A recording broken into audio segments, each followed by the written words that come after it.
Welcome, everybody. I'm Margaret Hayes, the Superintendent of Schools, and this is one of my favorite nights in the whole school year. Tonight's a night that we get to celebrate. We get to celebrate in two wonderful ways. First, we get to celebrate our teachers and administrators who are achieving tenure.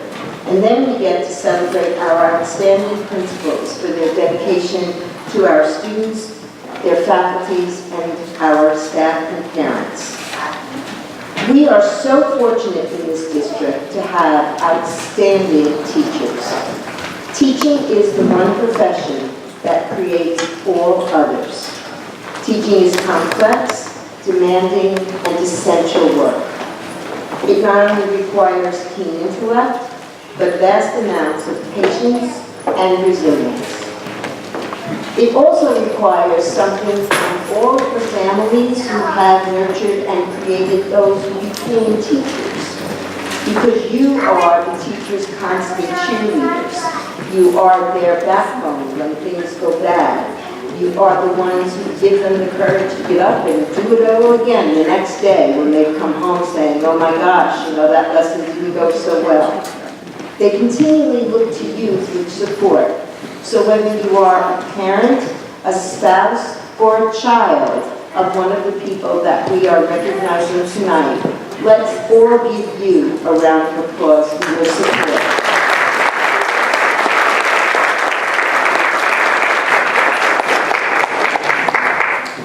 Teachers have to know their subject very well, but they equally have to know how they communicate it to others.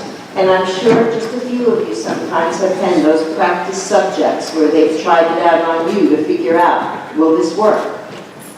In a world that is constantly changing, teachers have to remain quintessential learners. Horace Mann, who was an outstanding teacher himself, once said, teachers teach because they care. Teaching young people is what they do best. It requires long hours, patience, and care. Teachers must have boundless energy and be ever optimistic. Often the teacher hardly knows of their influence or impact until years later, if then. But that influence or impact is the unspoken part of their calling, and it touches generations to come. So the 22 teachers and 3 administrators that we are honoring this evening have all demonstrated that they have what it takes. And we are thrilled that you have chosen to be part of our district and trust that you will be with us for many years to come, shaping the lives and inspiring many more generations of students. So thank you for all you do.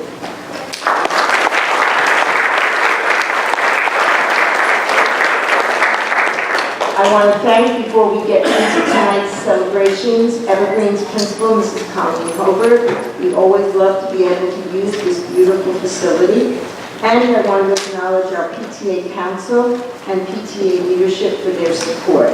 They have generously supplied tonight's refreshments because of the accountability regs. We can't do those things anymore. And we are very happy to have their support as well. And now I'm pleased to introduce Mrs. Nancy Bauer, who is our board president.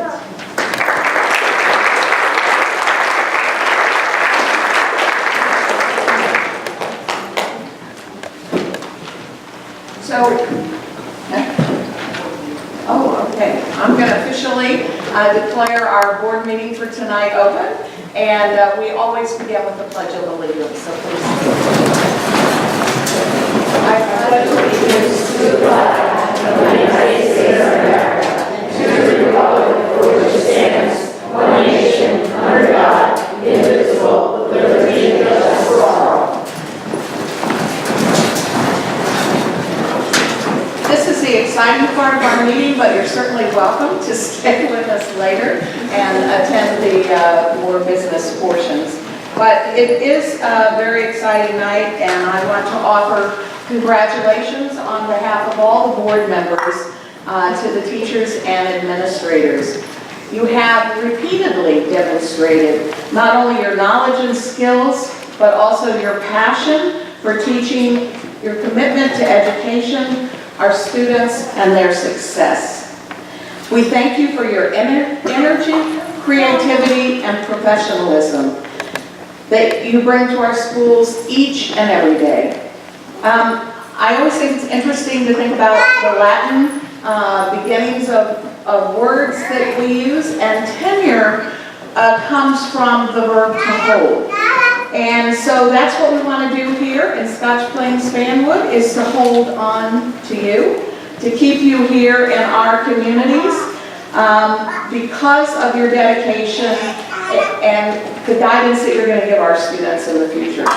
We're grateful for the hard work that you already did and that we know you will do.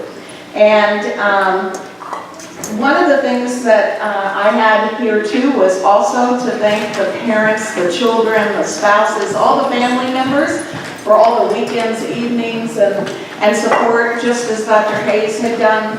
We do truly understand and we appreciate the fact that you are a big part of everyone's support system. And I also just wanted to say, in addition to congratulations from the board on this important milestone, to remember that your legacy will be the lives that you touch. So thank you and congratulations again.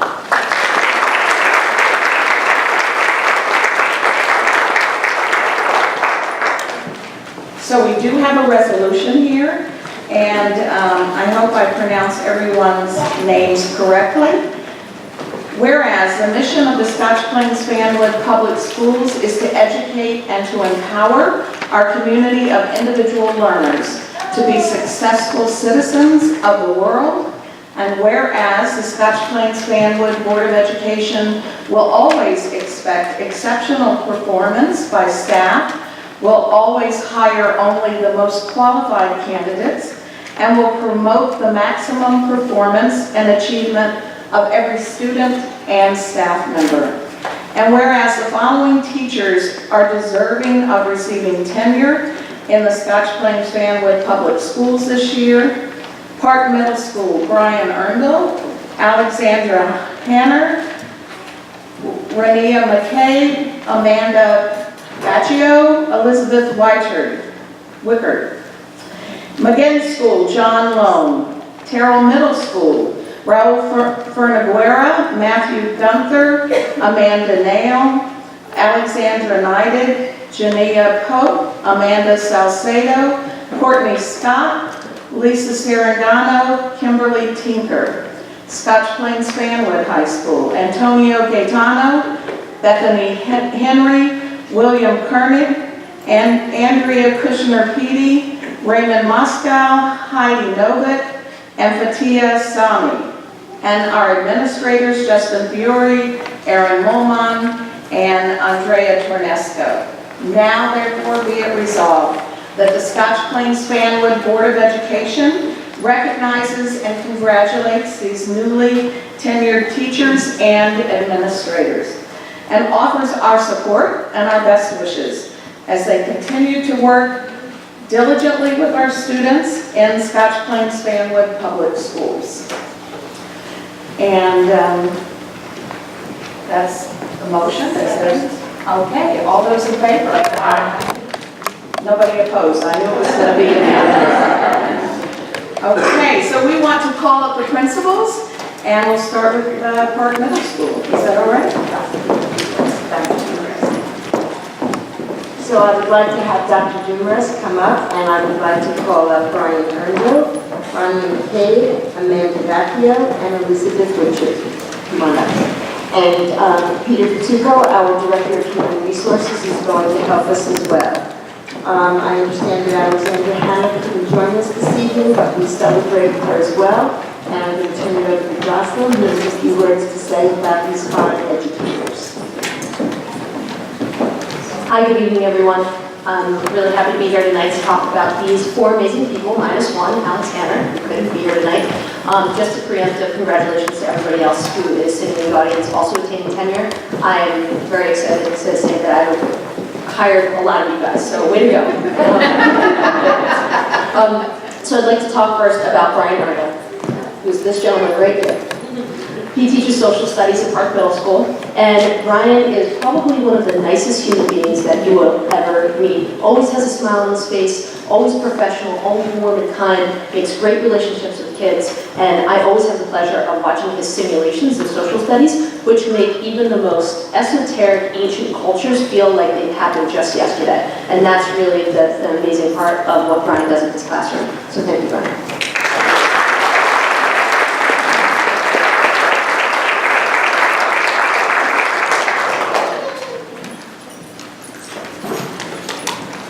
Next we have Rania McCabe. And Rania teaches French at Park Middle School. Here she is. And Rania has an incredible ability to make students love speaking a world language. And she does this through a ton of classroom conversation, which, if you know anything about world language, that's the best way to learn it. She knows how to teach it, she knows how to get students excited about French, and it's something that I love to see her do in her classroom every day. Congratulations.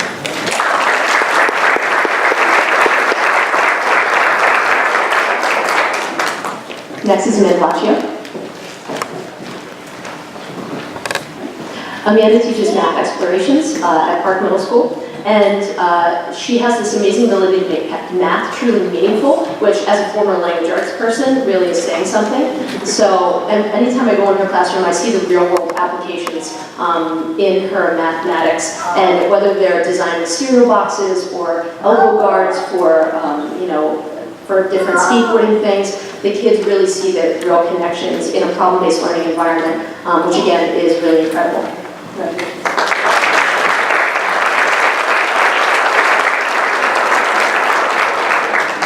And finally, Liz Witcher.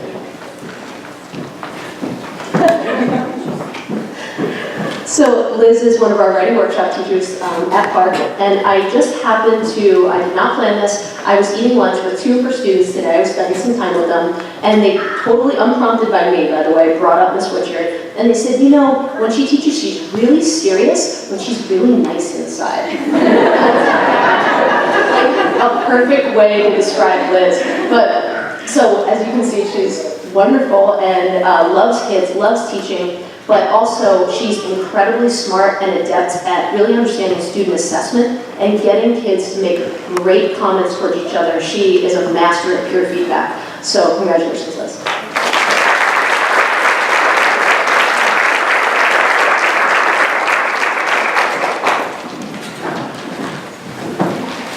So we'd like to shake your hands.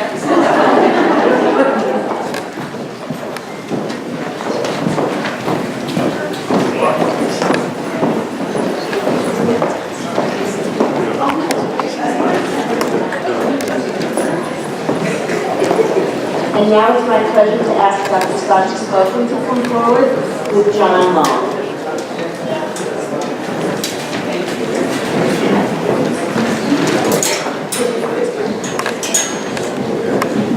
I'd like to also wish congratulations to everyone. I really remember that summer interviewing, and we had great people, and I'm so happy to hear that they're here tonight. I also really remember that summer very carefully and very clearly because I had to hire a media specialist to follow one of the most iconic people that had ever worked at McGinn, Ms. Erica Moon, and I was not having a lot of luck. Unlike the people in this room, the interviews for media specialists did not go very well over the summer. So with the supervisors, we kept going through. We had great resumes. We had people with lots of experience teaching that seemed to have very creative backgrounds, and then we would meet them, and every stereotype of a librarian came to mind. And following Erica Moon, we could not have someone like that with our kids. So I remember this so distinctly. I went on vacation the first week of August with a knot in my stomach. And the supervisors called me in the middle of the week. It was breakfast. It was like 9 o'clock in the morning. And I was in the Poconos with beautiful trees behind me. And they said, "We think we have someone." And I said, "Well, let's Skype then." So we Skyped. And they Skyped in Mr. John Long. And they told me ahead of time, they said, he's an author, a published author, he's a sports author, he knows tons about sports, and he's got teaching experience, and he's really nice. And I'm like, sure, whatever. So we Skyped, And I couldn't believe it. I was like, this has to be a joke. And so the supervisors told him to leave off the Skype screen, and they told him he went out of the room, and they came back on and go, I said, you can't let him go. We've got to hire him. We've got to see if this is real. And we thought, even for a year, let's just see if this guy's for real. Well, not only was he nice and so exciting for our kids, knowing so much about sports and having so much to offer, the media center, and so experienced in teaching wonderful lessons, but every year has gotten better. He just continues to reach out to teachers to find out how he can make their experience better, to find out how he can integrate his lessons with our curriculum. He expanded our biographies section immediately the first year when he found out that our fourth grades do biographies. Since then, he's taken off with technology. He's taught our teachers so much and me so much. He's organized our resources phenomenally in the school, and I can't believe he's still real. He's still here. Thank you so much. Thank you.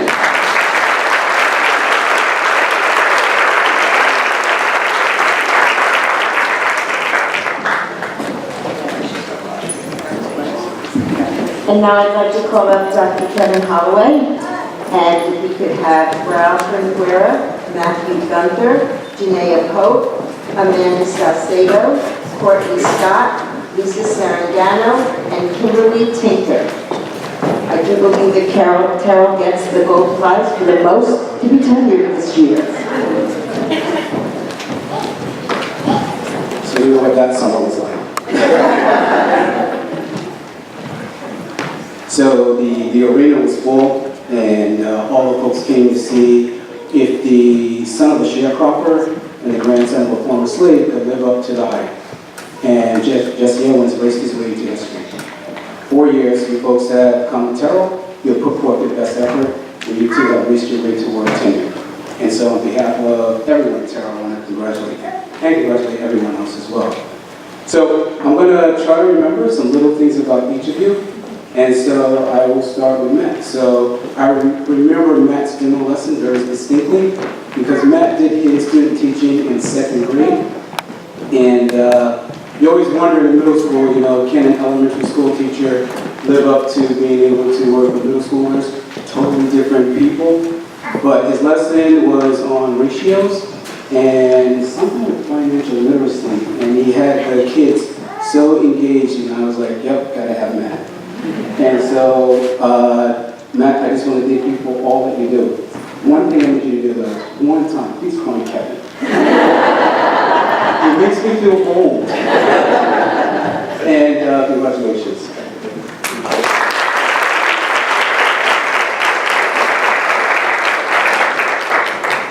So we have Raul Fernaguero. So the school year had already started, and we still needed a math teacher. And then came Raul. So I remember Raul's demo lesson clearly to this day. So he too, math teacher, he was doing his lesson, and we were at Park Middle School, and he was doing a math explorations lesson. I can't remember the topic, but I do remember what happened. So he was working with a group of kids, and so one of the kids did not understand the directions. So the other student working with the kid told Raul that the student didn't speak English. He had just come to Park Middle School. And so Raul asked the other kid, you know, what language does he speak? And all of a sudden he starts speaking Spanish. And the kid understood. And then Lisa nudged me, she's like, you gotta take him. So here you are. So you know what, that spoke a lot about you, and just very happy to have this house. Thank you for all.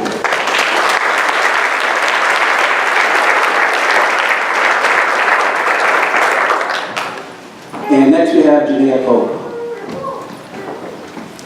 So, the hardest position, Sasha, I'm sorry, the hardest position to fill is the school nurse.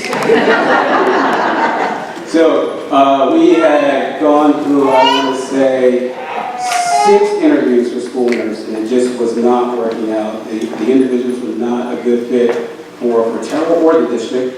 And so I believe it was like August, and it might have been like the 2nd week of August, and then in walks Janaea. So, my way of trying to stump people is I just give them all these scenarios and see how they can handle it. So one of the scenarios that I gave to Janaea was just a series of things happening at one time in the nurse's office and how she would handle it. And just very methodically. She would do this, she would do this, she would do this, she would do this. I was like, that's it. Because my days will never be stressed if I have a nurse that can just take it this way, this way, this way, this way. So, Janae, thank you for all you do. Can never thank you enough. Like, our health office is on point. So thank you so much.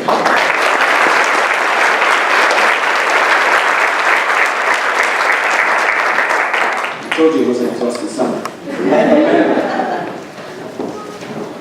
So Amanda came to us as well because we were looking for an elementary teacher for 5th grade. We had a last minute retirement, and we did not have time for the demo lesson because we were really under crunch to get someone in place for the opening school.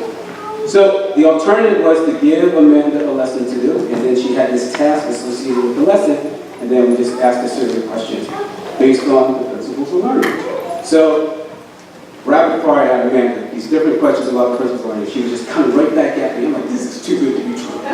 So I said to Amanda at the end of the interview, I said, tell me, is anybody in your family an educator? Because she was so well prepared for this. And she shared with me that, Dad? I guess over there. Oh, you did a great job, sir. And Amanda has lived up to everything that we saw that day in the interview. She, in her classroom, the kids are in groups and their families, and it's just amazing to see. So well done.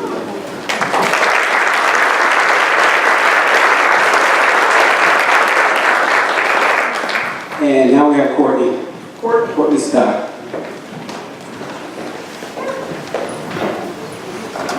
So, Courtney's interview. Courtney was so poised. And I was trying to make her laugh, but she really wouldn't laugh. You remember? So, I spoke with one of Courtney's references, and I was like, does she laugh? And she was like, yes, she does. And I was like, okay, we're going to give this a try. And I have to say, no mistake made, Courtney. You are phenomenal. Courtney took on the challenge of being a teacher for the first self-contained classroom in Terrell. And what she's done with those kids, can't even put words to it, Courtney. Can't even put words to it. And you know that because you are extremely amazing.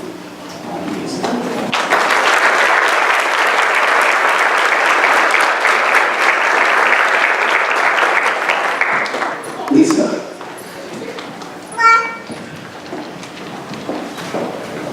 So Lisa came to Terrell by way of Evergreen, and wasn't sure because I had not met Lisa until she came to Terrell. But I do know, just from being in Lisa's classroom,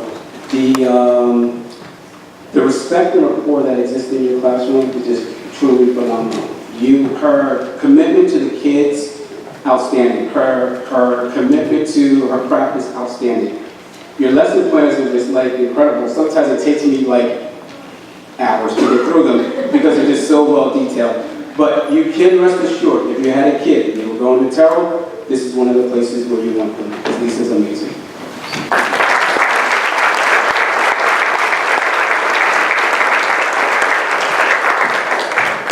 And last but not least, we have Kimberly Tinker. So Kim came to us at the time when we were expanding the language arts program to include the writing workshop course. And I remember your demo too as well, because it was at Park. This is pre-air conditioned Park. And the room was so hot because it was like June, but Kim, you didn't lose it in there with the heat. Your lesson was so well prepared. You had the kids writing. And to come into a demo lesson is hard because you don't know the kids, you don't know what to expect. But she had them writing, she had them up and out of the seats, and I was like, wow, she can do this, she can handle it. So I want to thank you for all that you've done for the writing workshop program. 7th graders are amazing writers, and that is because they have you to work with every day. So thank you for everything.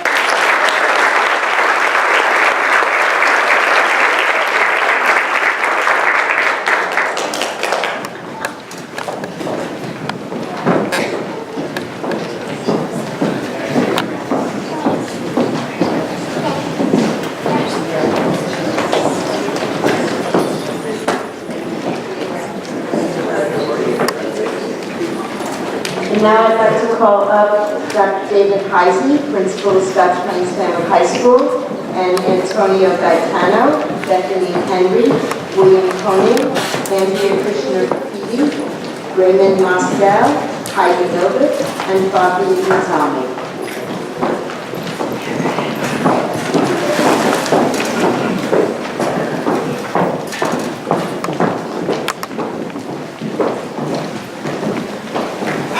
Thank you, Dr. Hayes. Good evening, everyone. So I have 7 outstanding teachers to introduce or to recognize tonight. And not only do they excel in the classroom, but they also are very involved in activities beyond the classroom. High school, and that's a very important component. The high school, when that dismissal bell rings, the high school continues to be a very vibrant, very action-packed place.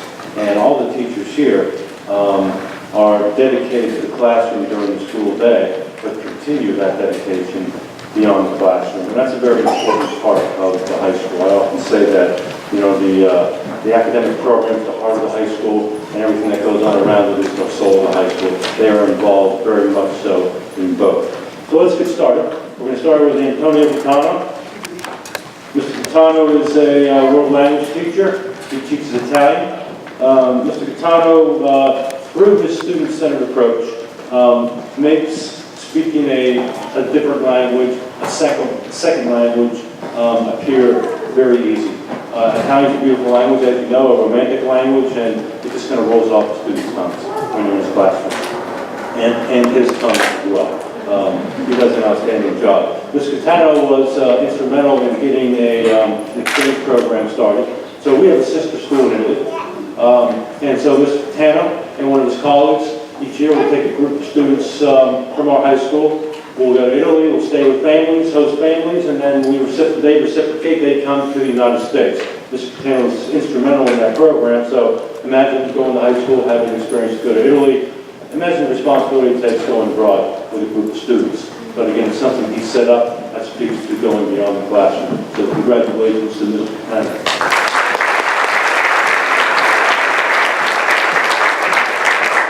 Bethany Henry is next.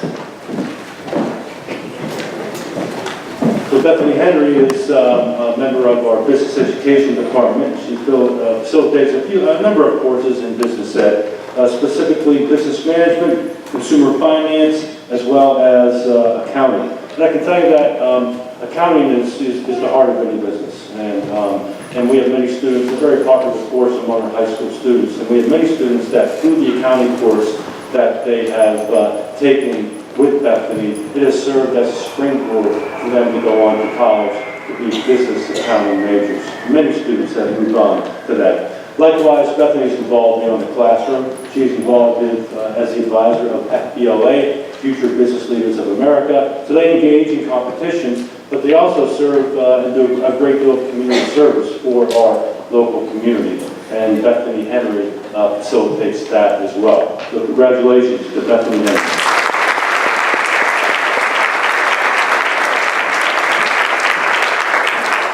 Next is Bill Koenig, William Koenig. Bill is also a member of our business ed department. Likewise, teaches a few courses: business technology, consumer finance, and entrepreneurship. Looking beyond the classroom, a group of students went to Bill Koenig a couple years ago, and were interested in Wall Street, interested in investing. He teaches courses along those lines. So he started a club, FLTI, Financial Literacy Through Investing. It is a nationwide club. So he takes students to Wall Street, engages students in activities, kind of mock investments and so on. Students that are interested in the stock market would like to gain more knowledge in the stock market. And Mr. Koenig does this on his own time, volunteers his time with these students to be engaged in this club. So congratulations, Mr. Koenig.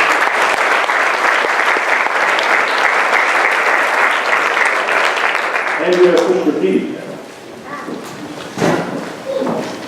So Andrea is a special education teacher. She specializes in science. She's actually a doctor. She is a chiropractor. So I guess in a previous life, you were a chiropractor. So And she utilizes a creative approach to facilitating biology and nutrition. She is a special education teacher and facilitates various courses in the science department to inspire the love of science in students who are sometimes and often intimidated by this very rigorous curriculum. So congratulations to Dr. Peter.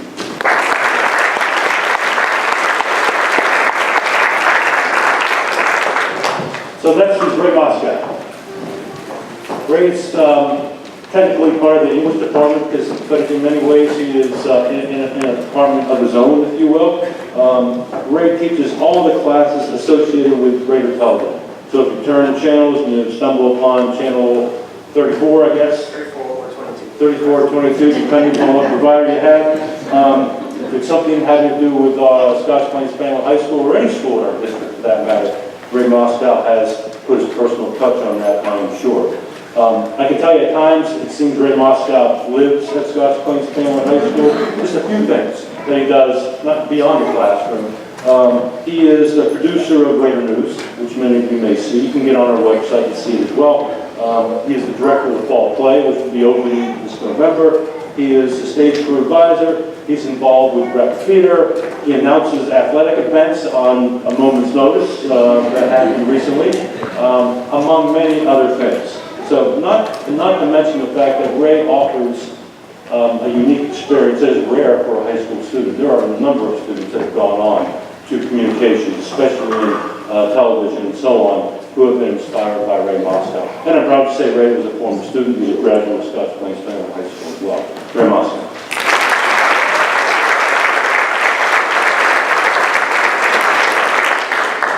All right, Heidi Nova.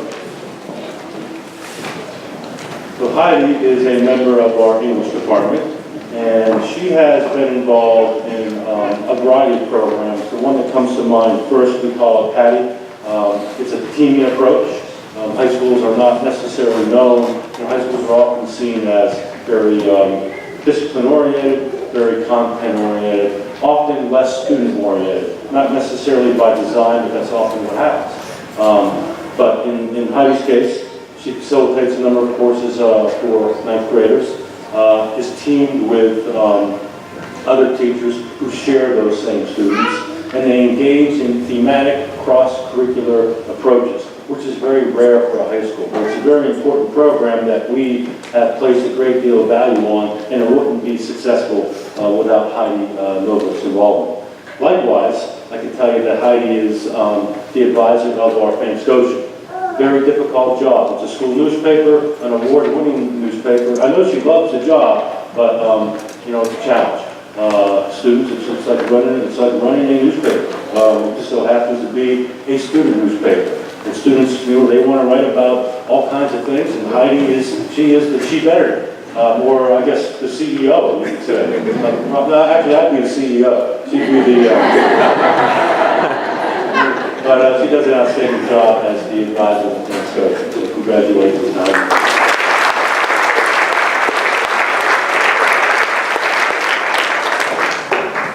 And next is Patia Zani. So Ms. Zani is a French teacher at the high school. She teaches French at a variety of levels. And Patia also was a very caring individual, and I think that because she has such compassion for her students and builds those positive relationships with her students, that students just, I think they work hard just for her, like they want to lose her, because she's so nice and so caring.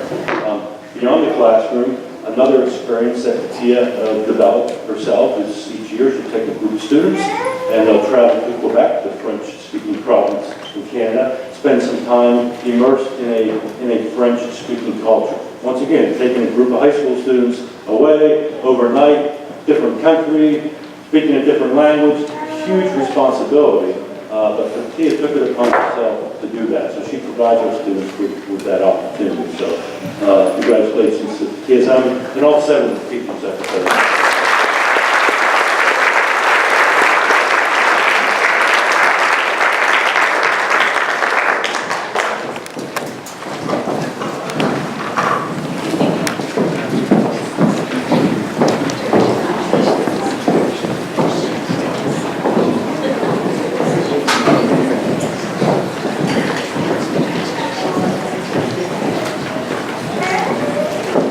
We're also very pleased tonight to be able to acknowledge several administrators who are achieving tenure. And tonight I would like to ask Ms. Lisa Rabinvis to come forward to speak on behalf of Andrea Temesco. Andrea, if you could come forward. Andrea is one of our supervisors in special education.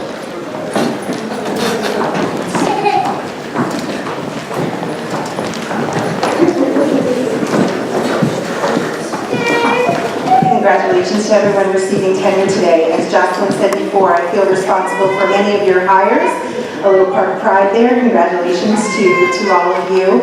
I would love to take credit for Andrea, as Kevin gave me credit for Raul. But Andrea was hired actually as a teacher for Park Middle School when I was on maternity leave for my daughter back in 2005. When I returned as principal and Andrea was in our school, she taught our 7th graders. And Andrea is passionate, she loves children, she loves teaching, and she loves working with people. And she brings all of that to our department in special services. As a supervisor in special services, you do everything. So you work on professional development, you work on budgeting, you work with the child study team, you work with teachers at the elementary level, teachers at the middle school, teachers at the high school, related service providers. There's a little bit of everything at DOS. And Andrea does it so wonderfully with grace and attention to detail and truly with children at the center of every decision she makes. I would love to have said that I hired you as the director, but I was a part of the committee that hired you to be supervisor, and I'm so proud of all of the work that you've done for the students of Scotch Fanwood High School and all that you've done for us in our department. Congratulations.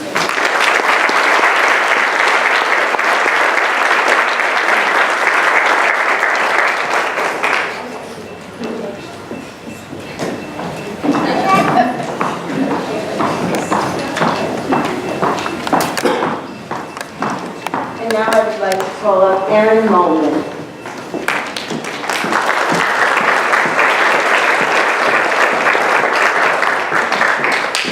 I get to speak on behalf of Erin. Dr. Mask is off doing more professional development tonight. Erin is our supervisor of elementary education. She also handles our Quest program and everything else we send her way, right? I-squared, Title I extensions, the whole 9 yards. Erin is actually getting tenure in our district tonight for the 2nd time. Erin achieved tenure as a 5th grade principal in our district. She served at Terrell Middle School. Kevin, this was another great hire. Erin was an outstanding 5th grade teacher. Her understanding of the teaching and learning process from a child's point of view is innate, it is extremely sophisticated, and always right on point. As a result, she enabled her students to soar, and I still think she may hold the record for the highest SGP score in the district. It's amazing. That's a score of how her students improve over time. She has the ability to break down a sequence of learning tasks and make it clear. And as a result of that, we picked her out to be a coach for her fellow teachers. And she did that job with amazing grace. It's not easy when you're a teacher of teachers and you've been a teacher to necessarily be embraced by your colleagues, but each day that she worked with a teacher, the teachers were so receptive to the suggestions and the supports that she offered that when we had the opportunity to reinstate the elementary supervisor position, it was clear that Erin was going to rise to the top in a very competitive field.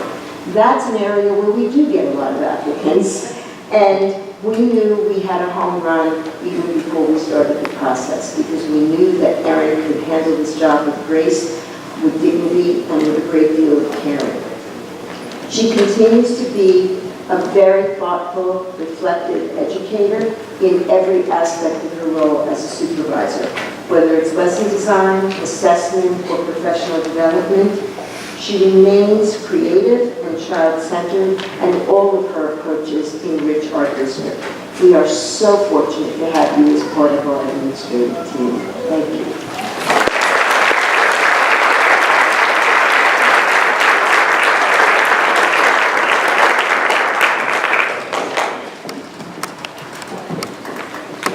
And now I'd like to call up Justin Fiore, principal of School 1.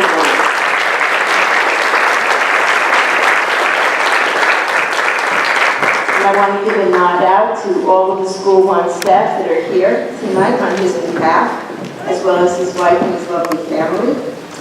I'm very pleased tonight to be able to celebrate your tenure as an elementary school principal.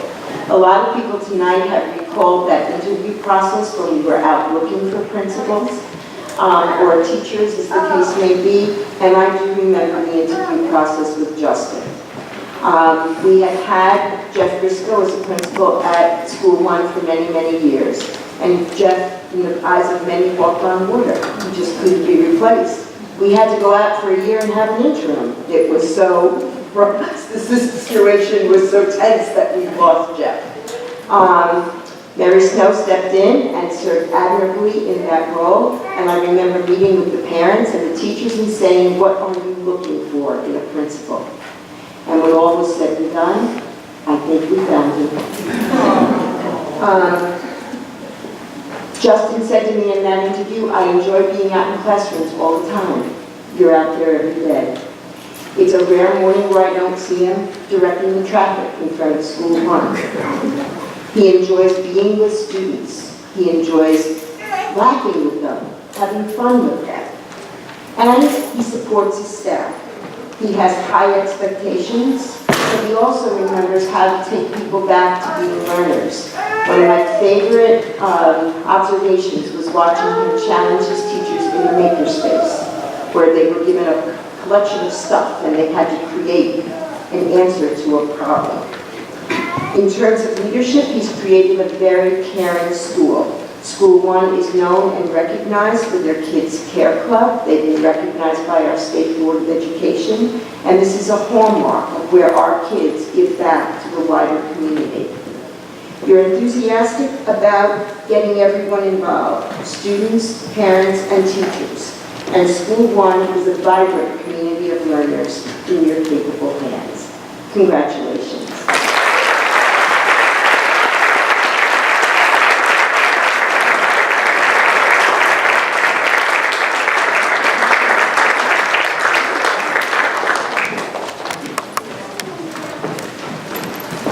And now I would like to call up all of our principals. A couple of them have other things that they need to be at tonight, but all of our principals should come up now. It is National Principals Month.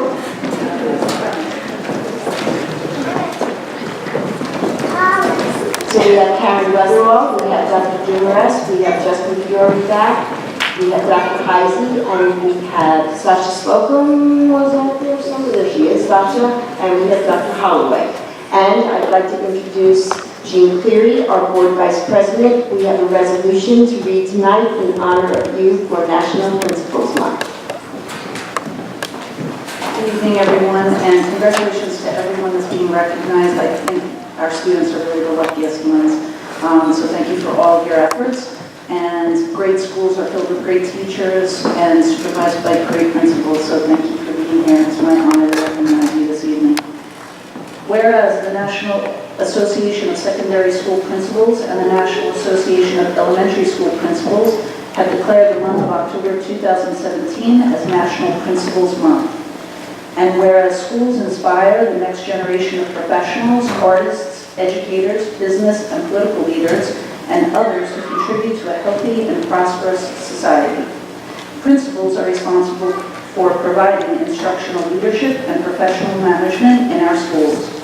And whereas principals set the academic tone for their schools and work collaboratively with teachers to develop and maintain high curriculum standards, set performance goals and objectives, and ensure high-quality instruction. And whereas principals are dedicated to their students' ongoing intellectual and social emotional development. Principals work to provide positive support systems to empower their students to acquire the knowledge, skills, and dispositions they need to succeed.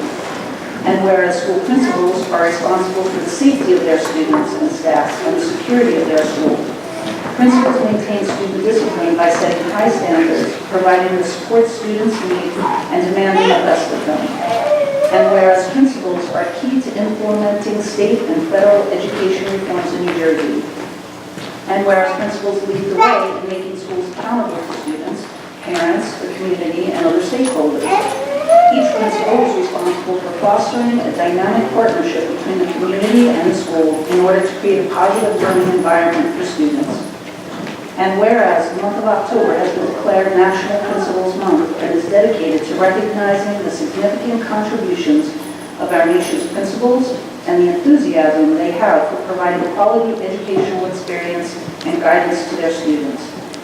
And whereas the Scotch Plains Fanwood Board of Education recognizes and appreciates the skills and commitment of the Scotch Plains Fanwood principals and celebrates their dedication to our students, their families, and our community of learners.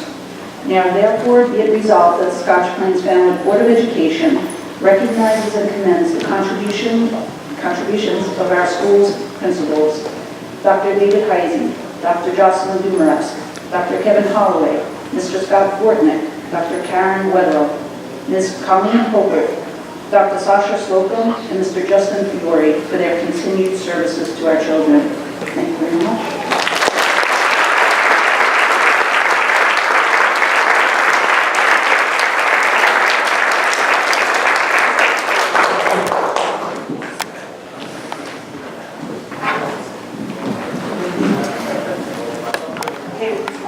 Piece of business. We do need a second. Dr. Second. Okay. Sorry. All those in favor? Aye. Any other opposition? I dare you. Okay. Motion carries. Thank you very much.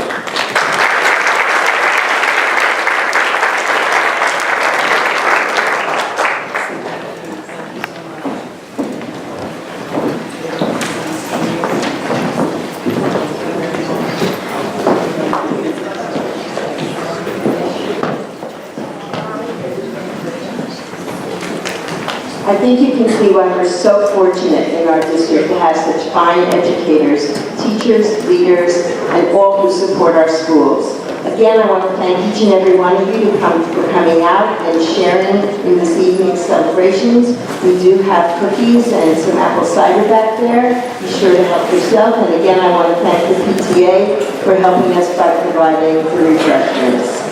We will go to a brief adjournment. The board does have to meet in executive session, and then our meeting will resume shortly after 8 in the big boardroom down by the Board of Education office. You are all invited to come, but we also understand that many of you have young children and other places to be this evening, so safe travels. Thank you. I'd like to call to order the Scotch Plains Fanwood Board of Education meeting.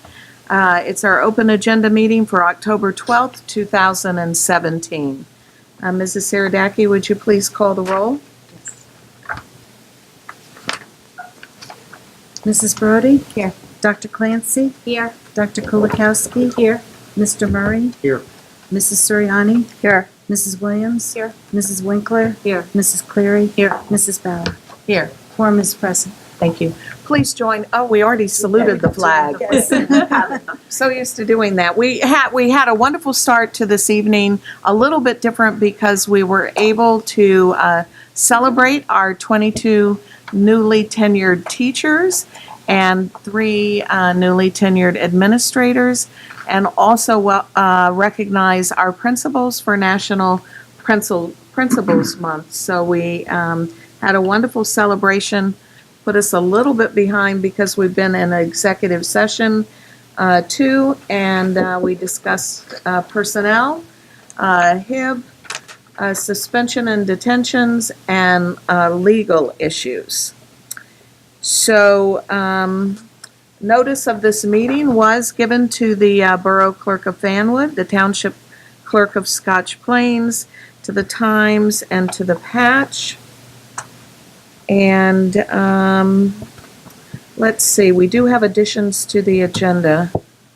I think we just have 2, right? 10 BUS and 11 BUS. Okay, so that's all. In accordance with Scotch Plains Fanwood Public School Policies 164 and 165, We'll have an opportunity for the public to come to the microphone. We have 2 minutes, which our attorney will keep track of. And please tell us your name and the town in which you reside.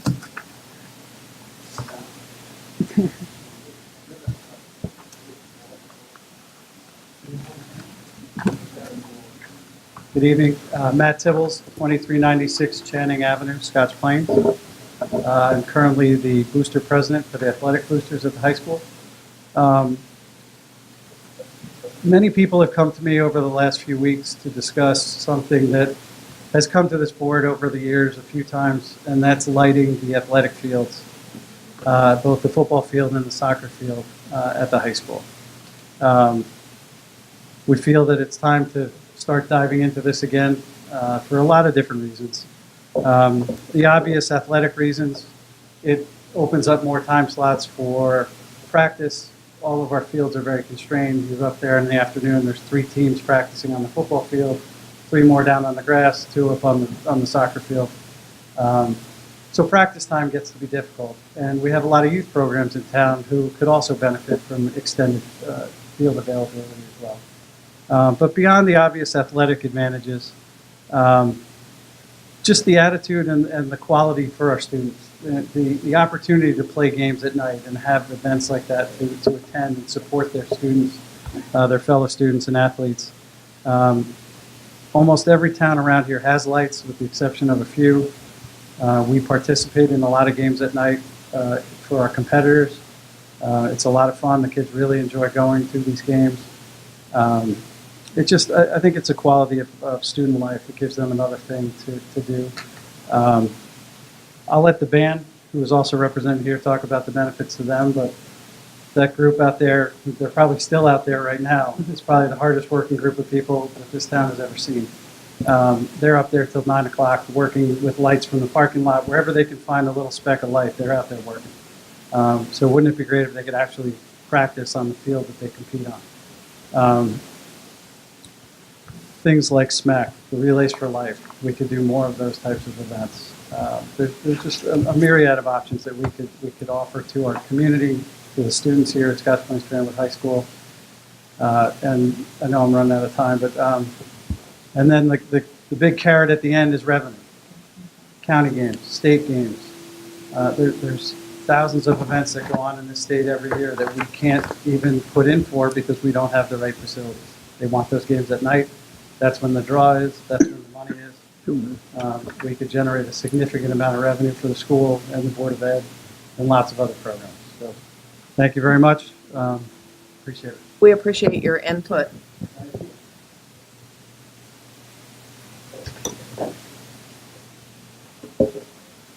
Good evening. My name is Ron Serini, resident of Scotch Plains, and I am the co-president of the Music Boosters with Rob O'Connor. Fortunately, couldn't make it tonight. I know he wanted to be here for this. I'll speak on his behalf as well. First, I want to thank Dr. Hayes and Mrs. Saradaki. I've been working together with them last year and this year. And thank them for their help and support with our excellent music program here at SPF. And also congratulate them on the hiring of our new fine arts supervisor, Wayne Millette. I think he's going to be great for the program. So happy all that's happening. I also want to thank Matt Tibbles for taking the lead on the lights. Obviously, this is something that people have talked about in the past. Rob O'Connor, when he was on the Board of Ed, I know it was something that he was trying to get done as well. So if something would be considered, we would appreciate it. As far as the marching band benefits, practice times, they're out there tonight. We actually made some temporary lights for them because there's some changing of the lights on the Evergreen field. It would definitely add to the practice times. Continuing safety is another thing for the children being able to see, not only done when they're done playing, but the moving of equipment. If you're out here, you'll know. They tell you 6:30. It's 7 o'clock by the time they come rolling around with the equipment. So it's a huge just setting up and breaking down is a huge thing. Having lights would just be, it would be very beneficial. Also, our home show, we have to rent lights. It's very costly, and the lights aren't great. They're not as high as lights should be. If you go to some of the other ball fields, they're kind of low. Dr. Hayes, I know you were there, they're kind of in your eyes. And they are run by generators, so they make a good amount of noise. So that's pretty much what I have to say on that. And just, Music Boosters is in full support of the lights, and we are definitely willing to do any kind of fundraising to, fund any additional costs. Thank you for your time. Okay, thank you so much. Is there anyone else who wants to come speak? On Glenwood Road, Fanwood, New Jersey. I'm also in support of the lights, being the wife of a former board member who would have liked to have seen the lights happen many moons ago, and as also the wife of the co-president of Music Boosters. Not only would I think it would help both sports teams as well as our music program, I think it would also help promote positive social outings for our students. There's not a lot for our children to do on the weekend, and I think having a social event like a football game or like a Relay for Life or anything like that, having lights at the football field would be a very positive social event for these children to attend, and I think that's something that they need in this community. And that's another thing that I'd like to bring up for the pro-light thing at the football field. So thank you very much for all your hard work and endeavors and hopefully looking into this. Thank you. Okay, thank you. And tell Rob we said hello. Anyone else? Yes.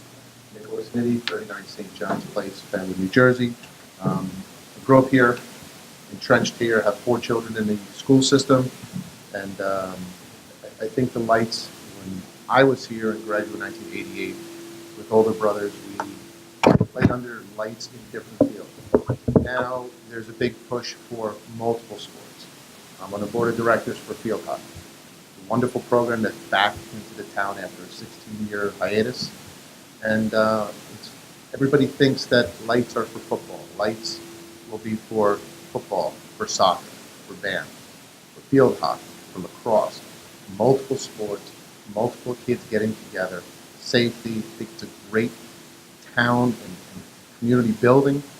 And I think that, well, I know when you have activities on a Friday night or a Saturday night, it takes away from some of the nonsense that kids do, going into the parks, drinking or doing other things. And it kind of puts kids and families together for a good community organization. Thank you. Thank you. Thank you. Anyone else? So we appreciate your input and, oh, one more. I'm sorry. Go ahead. I thought we were still talking about lights. That's why I was... Oh, no, go ahead. No, I just have a quick... Tell us your name and the I'm town. sorry. Chris Ann Wright. I live on Hetfield Avenue in Scotch Place. I came tonight, partly what struck me was the board we have outside the high school that says Board of Education Candidates Night, October 17th. And somewhere along the lines, I heard that there were more spots open than there were people who put in their application. So I guess my question to you is that true? And I'm told it's possible to be a candidate through a write-in vote. But now I'm also being told that you have to live in, like, there are 2 spots for Scotch Plains, I think, and 1 for Fanwood. Could you just explain it so that I walk away knowing what is going on? Okay. So the first thing I want to explain, and I apologize, we have to communicate with our high school principal. Okay. Candidates Night is not going to take place this year. Okay, so there is no Candidates Night. I've worked with the PTA Council. The PTA Council is the sponsor of Candidates Night. That's not a Board of Education function. It's the PTA Council that sponsors it. And they determined this year that because the elections are not contested, contested in the sense that we've got multiple candidates on the ballot, it's not, they're not going to sponsor it. Now, as to who's running and how you get on the ballot, I'm going to turn that over to Mrs. Saradaki, our business administrator, because she's also our board secretary. To get on the ballot, you would have had to have filed a petition with the County Board of Elections. I believe it was a date in July that was the deadline. Other than that, there were 2 positions available for Scotch Plains and 1 position available for Fanwood. On the ballot, there will be 2 candidates who had filed before the deadline in July. For the Scotch Plains position, no one in Fanwood filed. Write-in candidates can be done for either Scotch Plains or Fanwood. That clears it up. Thank you very much. You're very welcome. Anyone else? Okay, seeing no one, I'm sure we'll have follow-up with our facilities committee. We'll have conversations about your input, and so we will follow up. Can I make Did you just want to one make a comment clarification? about it? I want to make one clarification. Apparently, there is a rumor circulating that there are conduits run for lighting. Okay, because they are not there. So I just wanted to make that clear.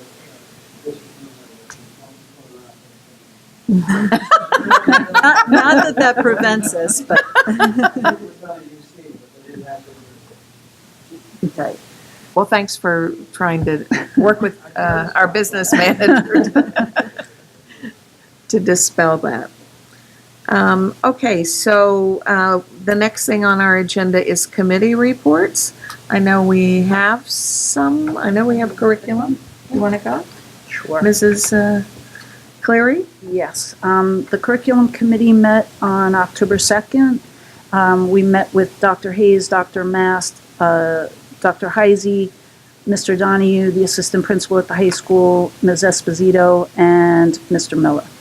On the agenda, we discussed a high school scheduling review with Dr. Heisey. He presented a very, very thorough examination of some work that they've been doing over time regarding what our high school schedule looks like for our students currently and the possibility of changing that to be more suited to student need. So Dr. Heisey's presentation focused on the committee. He mentioned that he originally started with 5 teachers that were interested in participating, and that committee has now grown to 28 interested teachers. I believe there were others that wanted to be involved, but they wanted to keep it a manageable thing. They are making school visitations, they did it last year and are continuing to do it this year to other schools that have various block scheduling programs. And they wanted to examine, what they looked like and the pros and cons of that, because it's not just one way to do a block schedule. You can do it in various forms.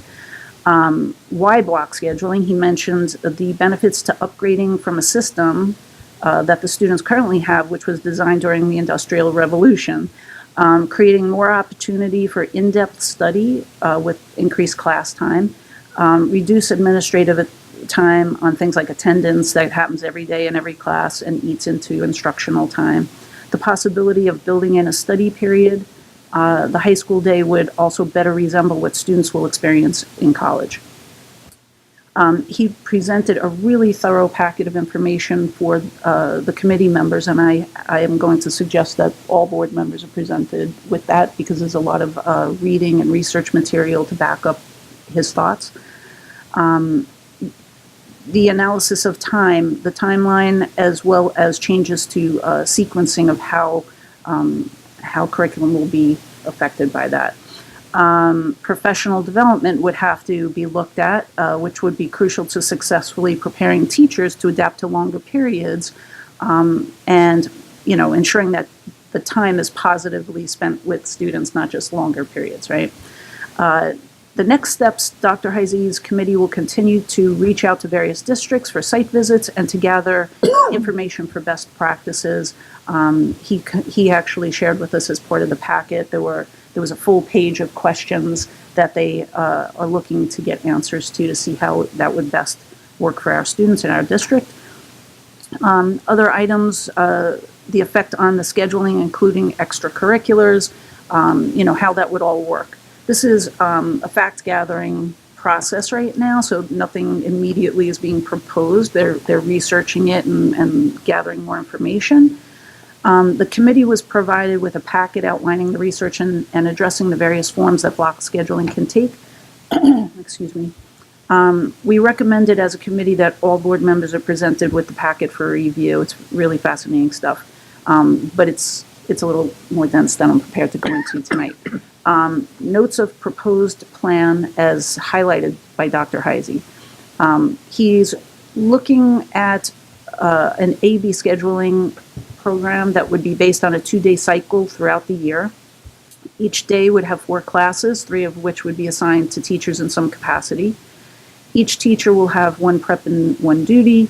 This model would allow for 1 common lunch period for all students. Now, I say that knowing that there are big logistical issues with that. Okay, so nothing here is in stone. This is a starting point that we're talking about, right? But it's just a model, and they're still researching, and a lot of questions out there.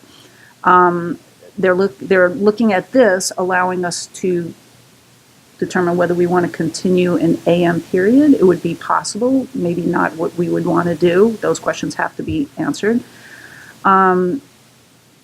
They would allot extra time in certain periods to continue doing announcements and engaging students and that kind of thing. All other periods, all periods would meet every other day, 76 minutes. That was the guess, to keep the timing.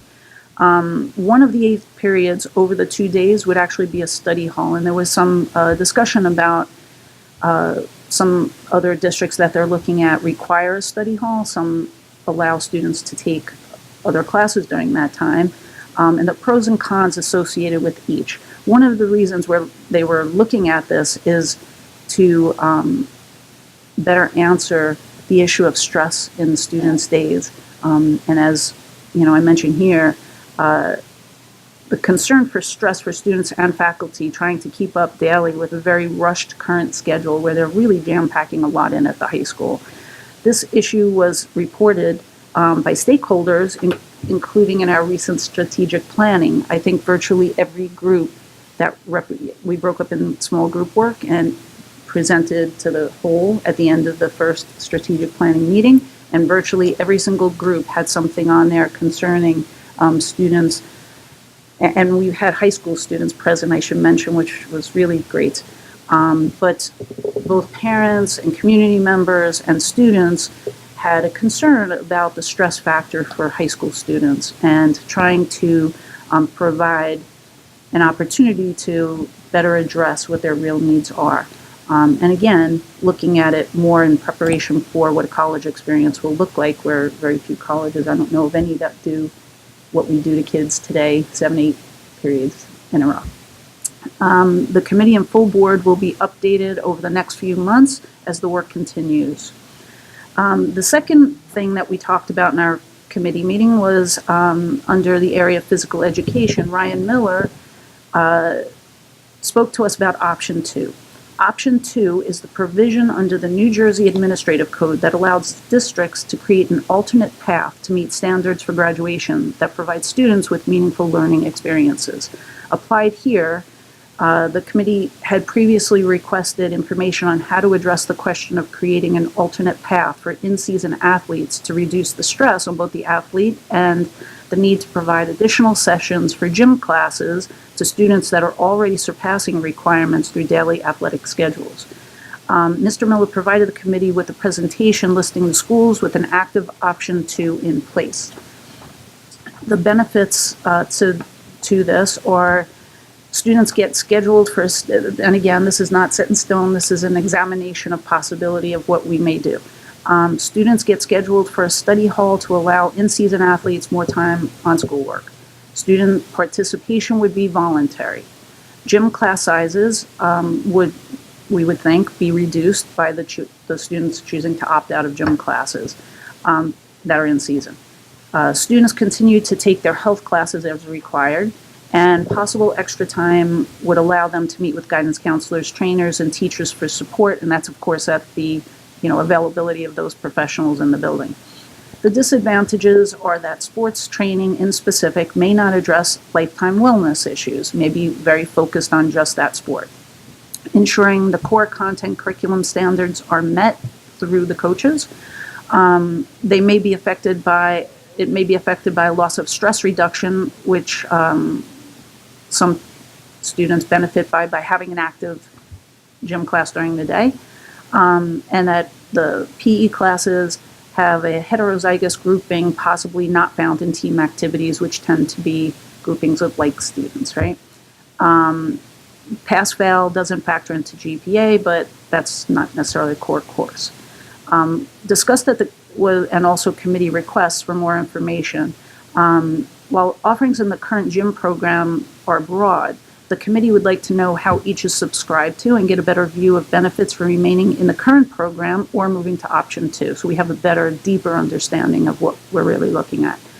Students' interest in this option and their view of the current system. A bunch of adults talking about it. I think we have really smart high school kids and probably have an opinion on what that would do for their day. The effect of, Mr. Miller pointed out what effect, we'd have to consider of a 3-sport season and how this has been handled by other districts. We always should be looking to learn from other districts, and we do that across the board. The committee requests additional information of how districts with this option, such as Summit, Westfield, the Patrick School, and Chatham, initiated it, and the benefits and the challenges involved. We'd be really interested to hear that as a committee. And how this option may impact positively or negatively the proposal for block scheduling. So that was our second thing that we spoke about. Mr. Donahue spoke to us. We had previously met with Mr. Donahue in a previous meeting, and he was talking about the Family Connections and Naviance systems that are resources for our students at the high school for career and college readiness. And an issue came up that we asked Mr. Donahue to examine how that was being rolled out to students and whether all students were getting that information and really comfortable with using it, because it's an incredibly valuable tool. And he did that. He went back and did some work and some research, and based upon that, he was able to make some adjustments where he met with counselors to determine how often they discussed this program, and he did find that all students, while they were introduced to Naviance in 9th grade, often didn't really revisit it again with their counselors in any meaningful way in the 10th grade, so by 11th grade it was all a little hazy. He reviewed the importance of introducing and discussing this with students to all counseling staff. He created initiatives to get information out to parents and encourage them to become familiar to support their students. There was an improvement in the access on the high school website, and he was focusing on 11th grade students after noting that there was a considerable amount of them who really didn't have a comfort level with how to access that, and it impacts them directly right now as they start the college search process. So the committee appreciates the adaptations made to provide access and equity to all high school students and encourages a link to Family Connections and Naviance be placed directly under the link to PowerSchool to increase visibility for parents who regularly do check PowerSchool for grades and such.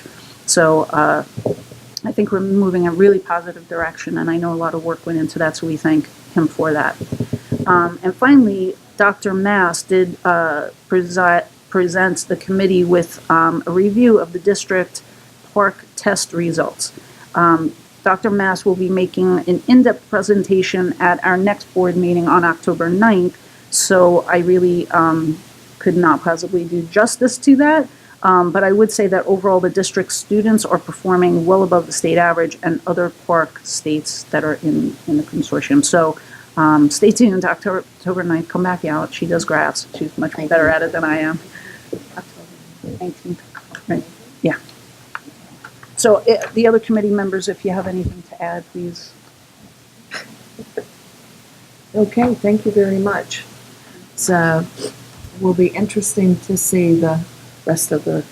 It certainly will. Yeah, a lot of good work, and this, and just to point out to your point, our teachers and our administrators have very full days, and one of the things that really struck me about this is that when Dr. Heisey started with 5 teachers and then started talking to teachers, he had pretty much turned teachers away at 28, that were involved in looking into this. And this is a fact-finding kind of thing, and that's on top of very busy days. And likewise with the guidance department, and, so we just want to thank, as a committee, all of the people who have been very responsive to the questions that we've put forth and the information that has been given to us, and we really do appreciate the time and the effort, so thank you. Thank you very much. Any other reports, Mrs. Winkler? I have a report from Shared Services. We met on September 28th. Among the things we discussed, we talked about computer training for senior citizens, something that we sort of piloted this past spring. And we're looking to continue it. So Deb was going to talk with Dr. Heisey, get some dates and times together, and then get back with Scotch Plains and Fanwood to let their senior groups know. And then we'll start working toward putting it together. Talked about the PAL again wants to do the program in the middle schools. They were thinking that a winter program would be the best plan because then the students aren't outside playing other sports and things like that. So they're looking into maybe January, February, March timeframe, and they would do every other week, 1 week at one middle school and 1 week at the next, and keep going back and forth. What else? What happened? Skip that. There was some discussion about Friday's Place. The Mayor Marr particularly, but a few of the people on the council were asking about this is such a great program and what's happening with this, and we explained to them that it was a PTA-run program and that it seemed to have petered out as they had difficulty getting parents to volunteer for that. And the police chief said that they thought that they might pick that up maybe. They'll have to talk to their guys about it, but they thought that might be something they would do, and they might discuss that with our council. What else? They mentioned the garbage bids. They were very happy that we went out to bid together on the garbage disposal. In the end, as you guys know from last month, we went with Giordano because there were concerns about the what other expenses might show up on the PMUA bid, but they each are seeing a savings. They're going with the PMUA, and Scotch Plains is hoping to see a $20,000 savings, and Fanwood is hoping to see a $30,000 savings, so that's really nice. Good news. What else? We're still waiting to hear from the county about the Kids Recreation Trust Fund grant that we submitted, the application we submitted to do the fields behind Terrell. What else? We talked about possibly getting things onto coordinating calendars together with the township and the borough and the Board of Ed. The night of back to school night at Park and Terrell, there was a car show in Scotch Plains, which I'm sure I was over at Terrell, but I'm sure that the traffic over at Park was kind of a nightmare with that going on. They explained that the car show had originally been scheduled for the spring and had to be canceled, and it was kind of last minute rescheduled then. But in order to avoid that in the future, we talked about finding a better way to share calendars. They informed us that Scotch Plains is going to be replacing the sidewalks around Cole School on Kevin and Aberdeen. That's done. That's done? They finished it. Awesome. They talked a bit, where are we? Mayor Marr was not at the meeting, but had sent a detailed email to JPM, our shared services consultant, specifically asking about a one-to-one laptop initiative. I don't know what why that came to her exactly, but she wanted to know why we weren't doing it. Had we looked into it? Was this something we were planning to do? And we did explain that we have looked into it. It is something that we gave some thought to. It is something that we've discussed through curriculum back when these initiatives began. We didn't want to jump into it head first. We wanted to see what happened in other districts that did this. And we found that it was good we didn't, because a lot of these districts ended up with a lot of broken laptops, or laptops with viruses, or laptops with video games and things on them that weren't supposed to be there. And we held off. Then a lot of districts moved to one-to-one initiatives with Chromebooks, but the Chromebooks aren't as sturdy as a laptop would be, and so there were more broken Chromebooks than there were laptops. And ultimately, we think we've come up with a pretty good alternative to that, which is that we have a 2-to-1 ratio of laptops and Chromebooks and things like that, or a 1-to-2 in terms of the computers and the students. For every 2 students, we have a device, and we have carts of these that go in and out of classrooms, and the students are using the technology as a tool, as the means to an end in class, not as an end in and of itself. And I think we've done a pretty good job of sort of incorporating it directly into the curriculum. The police mentioned that they're doing a Parents Who Host Can Lose the Most presentation at Union Catholic for the parents about hosting parties where alcohol is present. And they said they would be happy to do something similar at the public schools if we're interested in that. And that is pretty much it. We've scheduled our next meeting for November 30th. Are there any questions?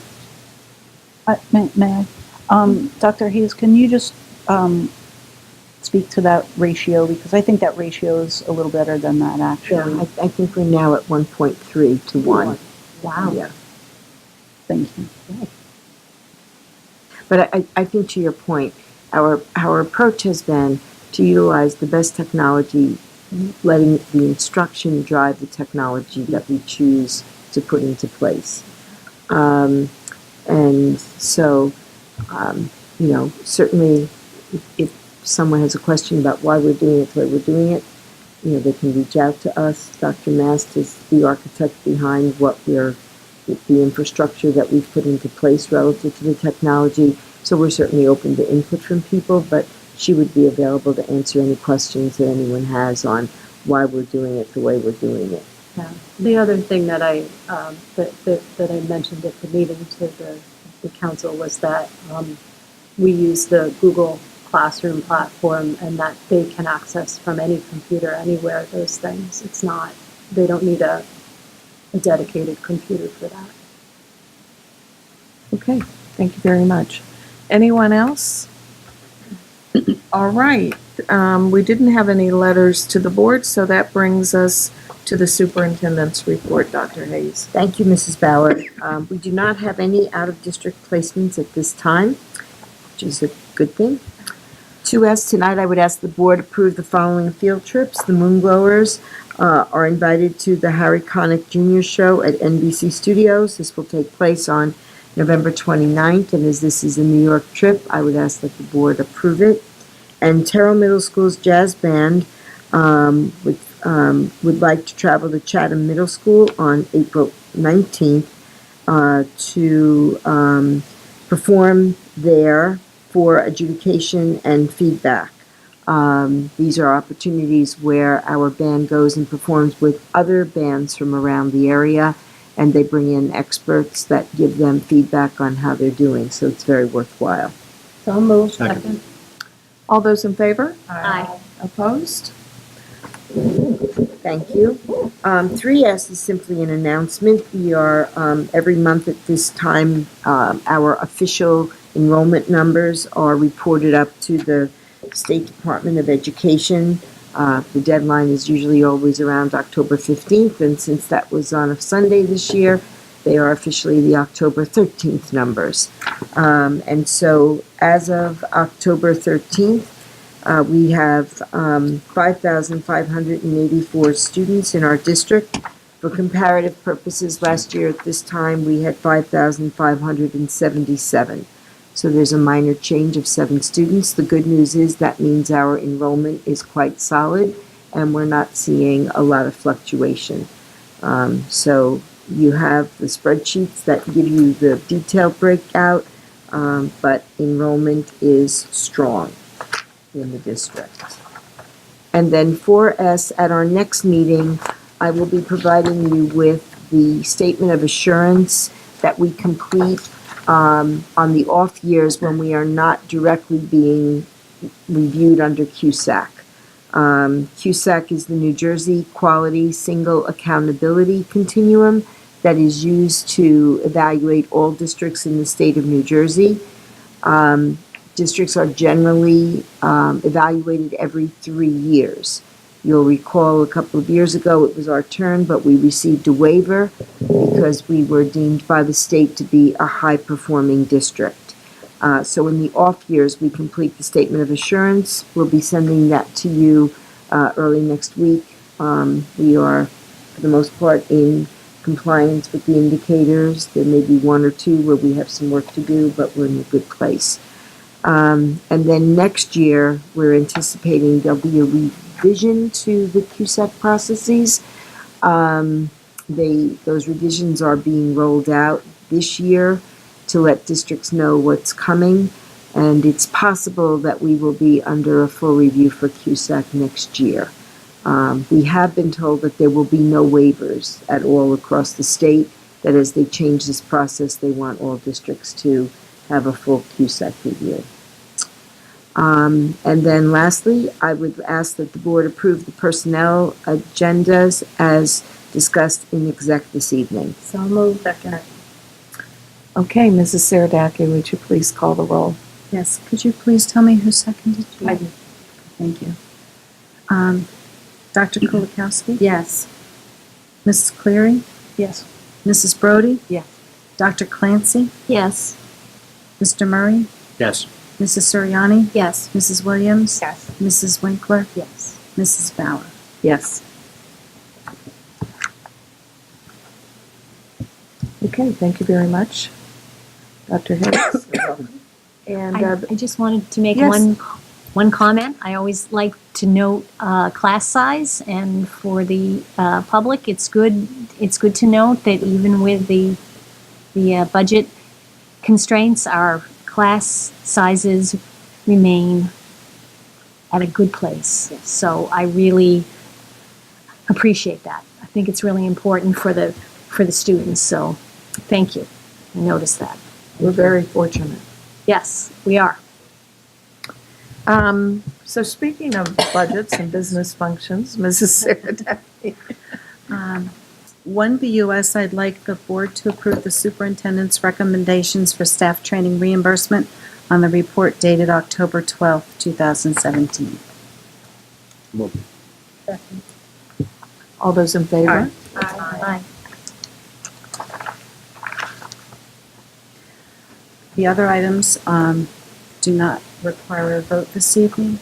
2BUS, I'll be asking the board to acknowledge receipt of the disbursement listings for various bank accounts. 3BUS, I'll be asking the board to acknowledge receipt of the district schools security and fire drill reports for the month of September 2017. I'm sorry, 2BUS was for October 2017. 4BUS, we have no related service vendors at this time. 5BUS, I'll be asking the board to approve the tentative budget calendar for 2018-19. 6BUS, I'll be asking for the board's approval for using Frontline Professional Learning Management Instructional User System for the period of October 29th, 2017 through October 28th, 2018 in the amount of $8,971.84.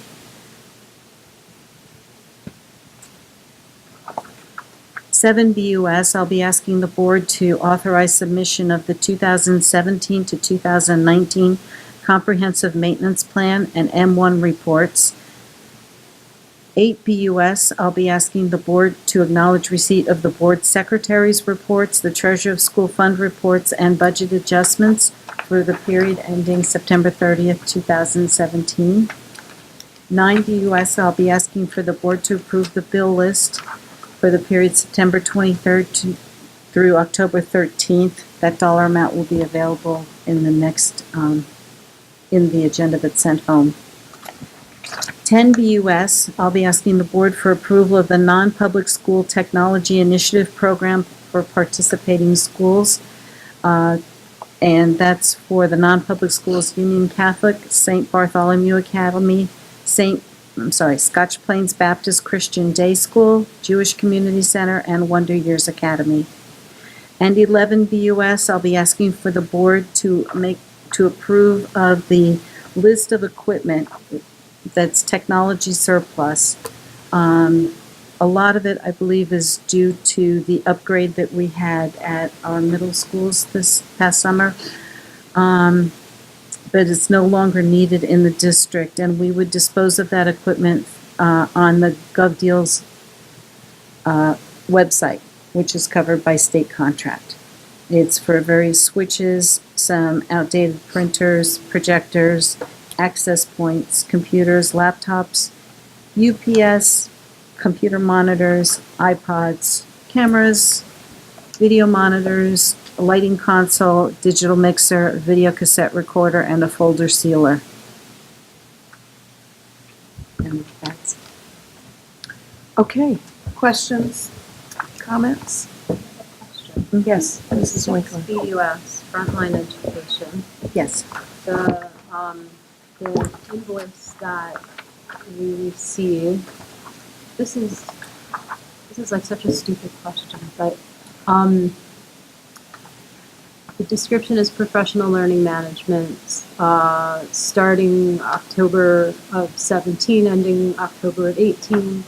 Annual rate $16.96. Is that the annual hourly rate?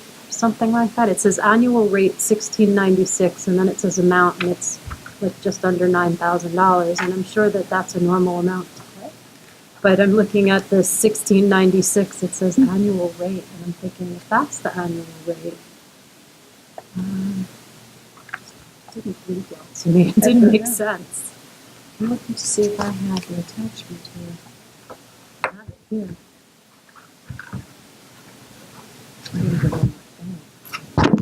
It should match up to what is Oh, okay, so you're not questioning the dollar amount? Nope. Just the terminology. It says annual rate $16 and change. I'm thinking, is that like an annual hourly? No, that's per Oh, that's per employee. employee. Right. Okay. That explains it. Thank you. I knew there was something missing. I wasn't sure what it Okay, was. yes, Mrs. Siriani. Can you, Mrs. Saradaki, can you just go into a little more detail on 10 BUS? The agreements, the non-public school? Yes. We have an agreement with Union County Ed Services, who handles the consultation with the non-public schools, and they've provided the information attached to, if you see behind your agreement.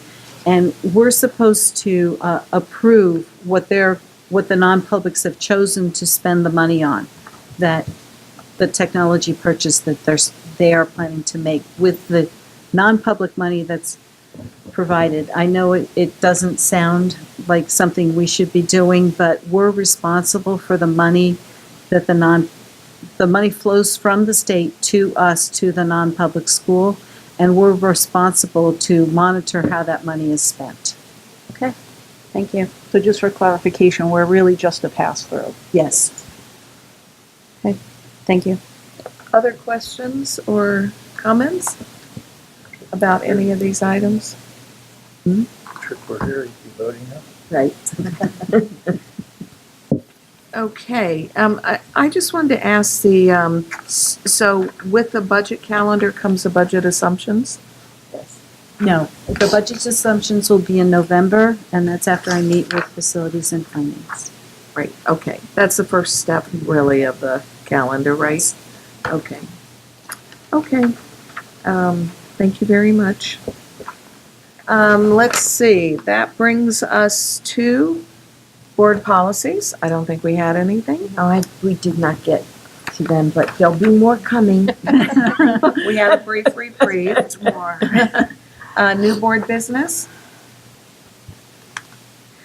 Other board business, requests to attend workshops, workshop reports. I know we have a big crowd going to school board to receive all the required training and all the workshops coming up. I did want to give a brief report on the Garden State Coalition of Schools. We met on September 27th. We were supposed to have Kim Guadagno there. She ended up not being able to come at the last minute, and in her place came Robert Ott, who is an assemblyman from Bergen and Passaic. So he spoke a little bit about her views on a number of things. What I would suggest is that the Garden State Coalition of Schools website does have candidates' positions. They ask each of the candidates the same questions, and they have their response to a number of questions, school-related questions. So you can go there and look, and for those of you who remember in the past you had to log in, you no longer have to log in or anything. So you can just go to the website and you can look it up, and this is easy to find, and it addresses their positions on funding, on charter schools, on VOTEC expansion, higher ed, school procurement and construction, park, and pre-K. And I do know that I believe one debate was already held for the governor's race. The final debate is next Wednesday, October 18th, and it will be televised from 7 to 8. So if people want to read up on their positions, that was primarily, I would say, Dr. Hayes, the conversations. A lot of just discussion about possibilities. That's why I ask about budget assumptions, because there's a lot that's up in the air, really. A lot. Depending upon, the election. So I would encourage everybody to read the information and watch the debate. And let's see. Next week we'll be approving the minutes. And in accordance with Scotch Plains Fanwood Public Schools policies 0164 and 0165, we have another opportunity for anyone from the public who would like to come to the microphone.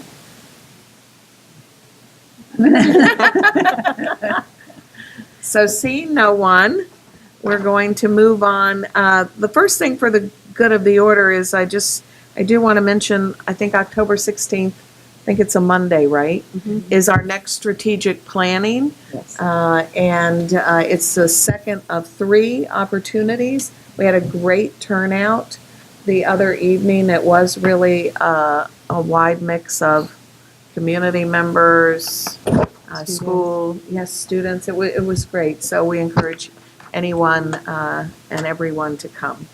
So what else for the good of the order? Can I just say further to that? Yes. Just further to that for the public, Dr. Hayes' presentation that was made to start the first strategic planning session is on the website. So it's filled with facts and information. So if you missed it, you should check it out. Thank you. Even if you can't come.